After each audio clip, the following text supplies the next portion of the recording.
I'm missing your body, missing your eyes, I'm missing the way you look at me. Well, you never love me, you never love me. What do you break my in peace? And I cry for your love, and I'm hearing your voice calling me one more time. I'll never call your phone, baby, oh baby. I would never. 네, 안녕하세요. 도사 이승태 TV의 이승태 변호사입니다. 오늘은 저희가 환경사건 하나 얘기 드리려고 합니다. 그러니까 예전에 불산 피해를 주민들이 입은 거예요. 그러니까 공장에서, 화학 공장에서 불산이 누출돼서 피해를 입었는데 대부분이 굉장히 전향적인 판결을 했어요. 물론 1심, 2심, 대법원까지 가면서 일부 불산이 누출된 것에 대해서 손해배상 해주라 라는 판결을 했는데 사실상 그 법리가 뭐냐, 그러니까 어떤 근거로 배상을 인정해 줬느냐가 중요하거든요.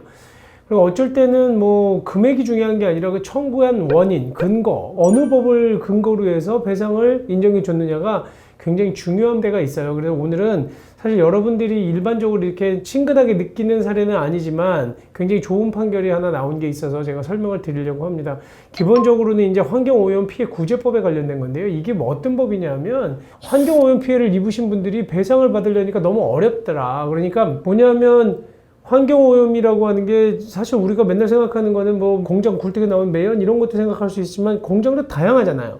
그러다 보니까 지금 실질적으로 우리 발암물질이 될 수 있는 어떤 물질들이 나오기도 하고 예전에 우리 가습기 살균제 같은 것도 물론 지금 가습기 살균제 피해 구제에 관한 특별법이 있기 때문에 그걸로 인해서 배상을 받지만 그것도 환경오염 피해일 수 있는 거거든요.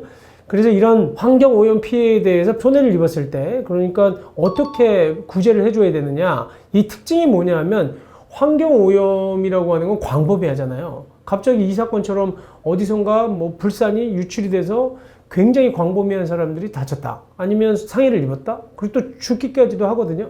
이런 경우가 아니고 또 어디서 발생했는지 알 수 없는 환경 피해 때문에 여러 명이 죽었다. 근데 업체가 어느 A라는 업체가 딱 있으면 상관없는데 이게 지금 여러 업체들이 너무 많아서 중소업체들이 많아서 누가 실질적으로 원인 전제를 알 수 없을 때 어떻게 해야 될 거냐, 이런 문제랑 관련돼서 이 법을 만든 거예요. 그리고 여기 보시면 환경오염 피해에 대한 배상 책임을 명확히 하고 피해자의 입증 부담을 감경하는 등 피해 구제 제도를 확립함으로써 환경오염 피해로부터 신속한 공정하게 피해자를 구제하기 위한 거다. 그래서 환경오염 피해란 뭐냐면 기본적으로는 시설이라는 게 있어요. 환경오염 피해 시설의 설치 운용으로 발생되는 대기오염, 수질오염, 토양오염, 해양오염, 소음, 진동 등 그 밖의 원인으로 인해서 다른 사람의 생명, 신체 또는 재산에 발생한 피해, 기본적으로 환경오염 피해라고 하는 거예요. 대신 여기서 소음, 진동이라고 해서 여러분들은 그럼 공사장 소음도 다 포함되나 보다 이렇게 생각하실 수 있지만 앞에 전제가 시설의 설치 운용으로 인해서 발생되는, 그러니까 환경오염 피해 시설로 이 법에서 인정하는 그런 시설이어야 된다는 거예요. 그러니까 애초부터 소음이 발생할 수 있는 시설물이어야 된다는 거거든요. 근데 더 들어가면 좀 어렵기는 해요. 근데 여기서 가장 중요한 거는 입증 책임을 전환해 줬어요. 원칙적으로 우리가 손해배상 청구 소송을 할 때는 민법 750조에 따라서 제가 다른 사람이 저한테 손해를 위법행위를 했잖아요. 그럼 제가 그 사람, 가해자가 저인 피해자한테 손해를 가했다. 그리고 어떤 위법행위를 했고 손해를 입었고 그 위법행위와 손해가 난 그 사이에서는 인과관계가 있다. 그리고 그 사람의 고의 또는 과실이 있다. 이걸 다 입증해야 돼요. 근데 환경오염이라고 하는 건 아까 보세요. 이 사건도 불산이 유출이 됐는데 그게 그 공장의 과실인지, 그 다음에 눈에 보이지 않는 이 불산이 나와서 우리가 호흡을 해서 상해를 입었지만 그 부분에 대해서 누가 원인자인지 그리고 누가 피해자인지를 어떻게 다 입증해요. 그 다음에 동네에서 아무것도 모르고 농사 짓던 사람이 갑자기 쓰러졌는데 이게 누가 어디서 나온 거지? 입증할 수가 없잖아. 그러니까 이런 부분들을 원래는 법원의 판례에서 많이 환경오염에 대해서는 입증 책임을 완화해 줬어요. 그러니까 뭐냐면 환경오염 물질들이 이게 어떤 형태가 됐든 철이 됐든 철가루가 됐든 금속 성분이 있는 분진이 됐든 연기가 됐든 이게 날라와서 아니면 발암물질 같은 게 강으로 들어가서 우리 집에 논에까지 왔다. 이 경로까지 다 입증하진 않아도 모든 사실, 고의과실, 또 인과관계, 손해, 가행이 다 입증하지 않아도 그런 오염 물질들이 우리 집에 도달했다는 것만 입증하고, 그 다음에 또 실질적으로 그 오염 물질이 그 공장으로부터 나온 거다라는 것까지만 입증하면 기본적으로는 다른 인과관계라든지 뭐 구체적인 뭐 고의과실을 입증하지 않아도 손해배상 책임을 인정해 주는 게 법원의 판례예요. 좀 완화해 준 게. 근데 환경오염피해구제법에서는 이걸 명문화한 거예요, 법으로. 그래서 이 사실만 일정 부분만 입증하면 너네는 그냥 배상 책임을 져라. 대신 책임 없다는 것은 거꾸로 입증 책임을 전환해서 오염물질을 배출한 사람이 입증해라. 이렇게 쉽게 얘기하면 이렇게 바뀐 법이에요. 그러다 보니까 이번에 이 판결이 어떻게 보면 최초로 환경오염피해구제법에 따라서 환경오염 사건을 인정한 판결이기 때문에 중요하다는 거예요. 제목이 뭐냐면 대법원이 시설 환경 오염 피해에 상당한 개연성 증명하면 배상해야 이렇게 됐다는 건데, 모르고 보시면 이게 무슨 소리야, 시설 환경 오염 피해가 뭐야 이렇게 얘기할 수 있는데, 제가 아까 얘기했죠. 환경 오염 피해 구제법에서는 시설물을 설치하고 운용하는 상태에서 발생하는 소음이라든지 환경 오염 피해가 있을 때 그것을 입증 책임을 전환해 준다는 내용을 기자가 쉽게 쓴 겁니다. 환경 오염 피해 구제법상 시설의 설치 운용으로 인한 환경오염 피해의 인과관계는 시설에서 배출된 오염물질 등으로 인해서 피해가 발생했다고 볼 만한 개연성만 있으면 충분히 그냥 배상받을 수 있다는 대법원 판결이 처음 나왔다. 그동안은 대법원이 환경오염 피해로 인한 손해배상 책임을 인정받기 위해서는 어떻게 했어야 되냐면, 가해기업이 유해물질을 배출했다. 그 유해물질이 우리 피해자한테 도달했고 그 다음에 피해를 발생했다. 그러니까 손해액이 얼마다. 이 정도까지는 우리가 입증을 해야 된다는 거예요. 그러니까 오염물질이 배출됐고 그 공장에서 우리한테 도달했고 내가 피해를 입었다. 그래서 아팠다. 이것까지는 입증해야지만 배상 책임을 물을 수가 있었는데, 이것도 많이 완화해 준 거라니까요. 그 전에 비해서. 일반 민법 750조에 비해서.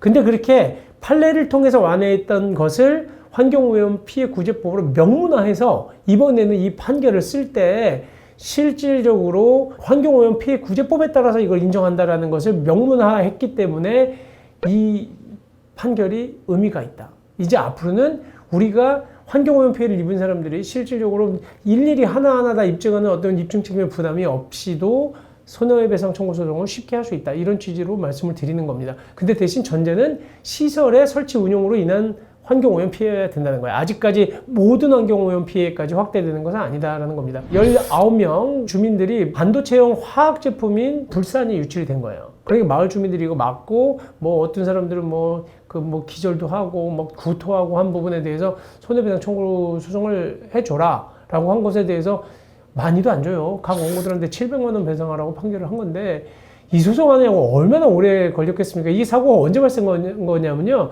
2016년도 6월 달에 발생한 거예요. 그리고 올해가 지금 24년이니까 지금 8년 동안 이 소송해서 판결 받았다는 거거든요. 어떨 때는 의미가 있나 싶어요. 그렇죠? 왜냐면 8년을 소송해서 얼마 받아요? 700만 원. 그 변호사 보수도 안 나와요, 사실은. 이게 지금 8년, 1심, 2심, 3심 동안 돈을 어떻게 지급하고 했는지 모르겠지만 참 그 변호사 고생하신 거죠. 그리고 어쩔 때는 소송에서 승소하는 게 돈을 배상받기 위한 것도 있지만, 한편으로는 정의를 세우겠다.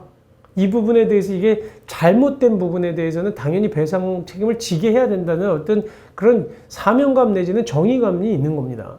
이런 판결이 없었어 봐요. 이런 소송을 안 했어 봐요. 700만 원 받는다고 손가락질하고 누군가는 야 그거 뭐하러 그걸 받는다 그래, 몇 년 고생해서라고 할 수 있을지 모르겠지만, 그래도 이게 얼마나 의미 있는 판결을 받아내는 겁니까? 어쩔 때는 액수가 중요한 게 아닐 때도 있는 거예요. 여기 보면 그래서 2016년도 6월 4일에 발생한 불산 누수 사고로 두통과 호흡기 질환을 앓았다고 하면서 회사와 국가를 상대로 해서 둘이 합쳐 2천만 원 내라라고 소송을 했던 거예요. 근데 1심 법원에서는요, 국가를 상대로 한 손해배상 청구는 기각했습니다. 국가는 이제 국가배상 청구를 하는 거거든요. 너네들 잘못 있는 거 아니냐? 국가에서도 이 부분에 대해서 관리를 잘못했으니까.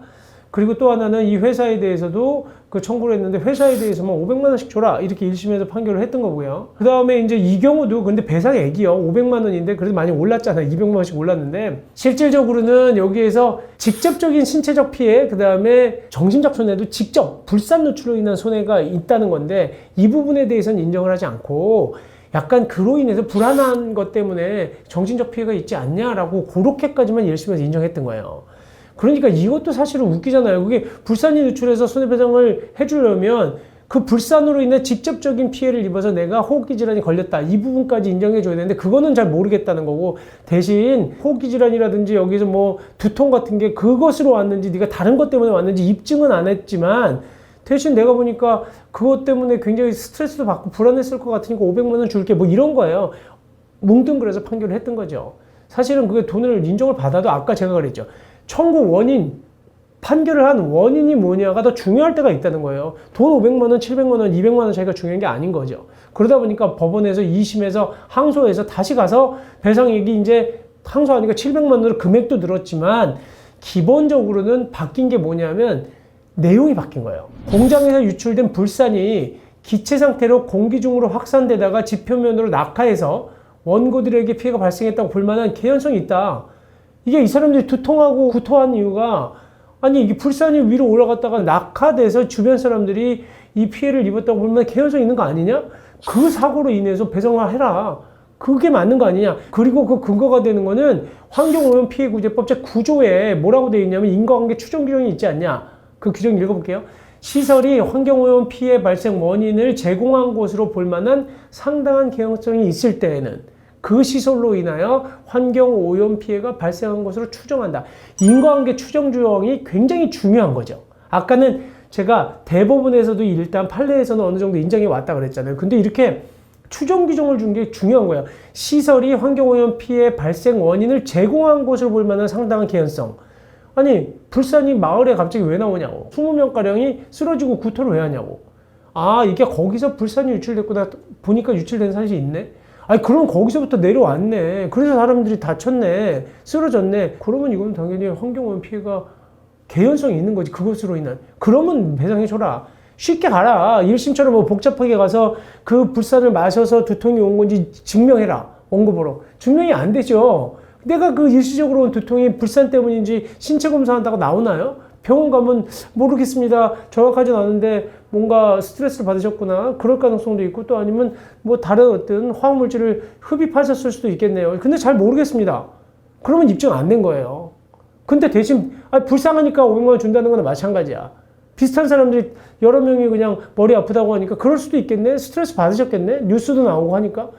그거는 아니라는 거죠. 그래서 지금 이렇게 판결을 했다는 거고 또 하나는 이런 개연성이 있는지 여부는 시설의 가동 과정, 사용된 설비, 그리고 또 투입되거나 배출된 물질의 종류와 농도, 기상 조건, 피해 발생 시간과 장소, 그 다음에 피해의 상태 및 피해 발생에 영향을 준 사정 등을 고려해서 판단해야 한다. 물론 또 사망에는 뭐라고 하고 있냐면 사업자가 이런 인과관계가 추정되는 것을 깨기 위해서는 다른 원인에 의해서 발생했다는 것을 입증해라. 그리고 또 하나는 관계법령과 인허가 조건을 모두 준수하고 피해의 예방을 위한 모든 노력을 다했다는 것을 증명하면 내가 그때는 추정을 깨주겠다. 이렇게 지금 그 법을 두고 있거든요. 그러다 보니까 지금 항소심에서는 그래도 굉장히 진보적으로 나간 거죠. 그랬더니 대법원에 올라갔더니 대법원에서 뭐라고 한 거냐면 그래 그렇다. 이게 지금 기본적으로 환경오염 피해 구제법의 둔 목적과 취지를 비춰보면 여기에서 시설의 설치 운영으로 인해서 배출된 오염물질이 도달해서 뭔가 신체적이나 재산적 피해를 입었다 그러면 그 개연성 그 정도만 입증되면 배상 책임이 있는 거다. 그러니까 그 법에 따라서 배상해주고 맞다. 이렇게 해서 항소심 판결이 잘못된 게 아니다라고 판결한 거예요. 저희처럼 이렇게 환경 사건을 많이 하고 있는 로펌에서는 굉장히 이거 중요한 판결을 봅니다.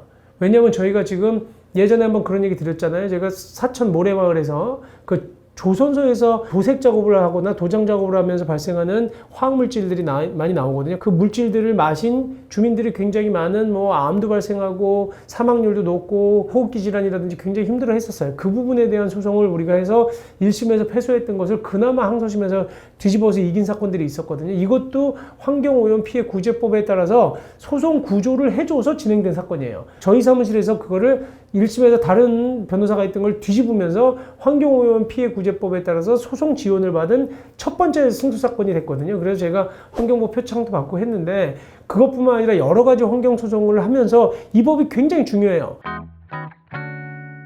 환경오염 피해 구제법하고 관련된 입증하기 곤란한 그 다음에 어디서부터 오염물질이 배출된 건지 알 수 없는 소송들 그래서 광범위하고 피해가 지속적으로 발생하는 사건들에 대해서 여러 가지로 도움을 드리고 있는데 그런 면에서 볼 때는 이 판결은 굉장히 중요한 판결이다라는 겁니다. 그래서 앞으로는 환경오염 피해 구제법에 따라서 좀 더 구제가 많이 됐으면 좋겠다는 생각이 들고요. 물론 일단 기업체들이 좀 더 정신 좀 차려야 돼요. 그리고 이렇게 위험한 물질들을 취급하는 데서는 좀 더 환경오염 피해가 발생하지 않도록. 왜냐하면 환경오염 피해는 굉장히 광범위하게 발생하고 그다음에 또 지속적으로 우리가 눈에 보이지 않게 이렇게 오염물질에 중독될 가능성이 있기 때문에 유념하셔야 된다는 말씀, 당부의 말씀 드리면서 오늘 방송은 이것으로 마치도록 하겠습니다. 감사합니다.